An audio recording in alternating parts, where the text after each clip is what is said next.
Dzień dobry, witajcie. Zapraszam Was dzisiaj na niecodzienny spacer w ogrodzie, a mianowicie porównanie widoków. Oprócz tradycyjnego spaceru z kamerą smartfona będą, moi drodzy, widoki z lotu ptaka.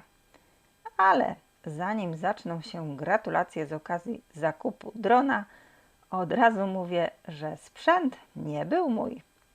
Z uprzejmości sympatycznego sąsiada stałam się posiadaczką fajnych nagrań zarejestrowanych właśnie kamerą drona.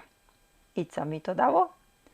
Otóż oprócz niesamowitej pamiątki uświadomiłam sobie, ile tak naprawdę mam powierzchni do ogarnięcia w ciągu całego sezonu. Szczerze mówiąc, jestem w szoku. I sama dla siebie nabrałam większego szacunku, widząc z góry metraż mojego ogrodu. Jestem ciekawa, jak Wy to odbierzecie. Czy widok z góry utwierdzi Was w przekonaniu, że ogród jest większy czy mniejszy, niż Wam się do tej pory wydawało? Jestem ciekawa Waszego zdania, więc piszcie w komentarzach wrażenia na gorąco. Aby było porównanie, w tej chwili przechodzimy się tradycyjnie po rabatach i oglądamy ogród z mojej wysokości.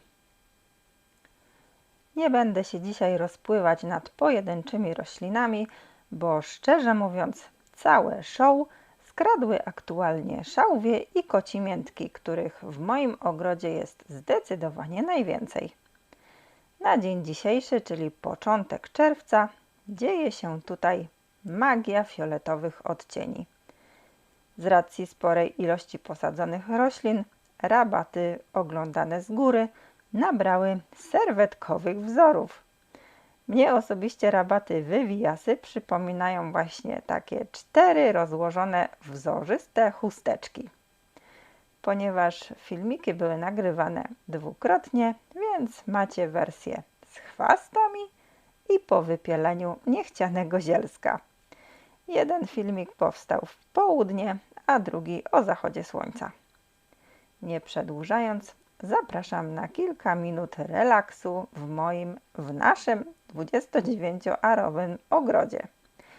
Mam cichą nadzieję, że uda mi się namówić sąsiada na kolejne odsłony ogrodu w różnych fazach kwitnienia kwiatów, więc ostro motywujcie go w komentarzach do współpracy, bo wiem, że od czasu do czasu ogląda mój kanał i moje produkcje. W tym momencie Mariusz, wielkie dzięki za nagranie i możliwość innego spojrzenia na ogród. Wszystkie łapki pod filmikiem wędrują do Ciebie. A Wam, moi drodzy widzowie, życzę przyjemnego oglądania.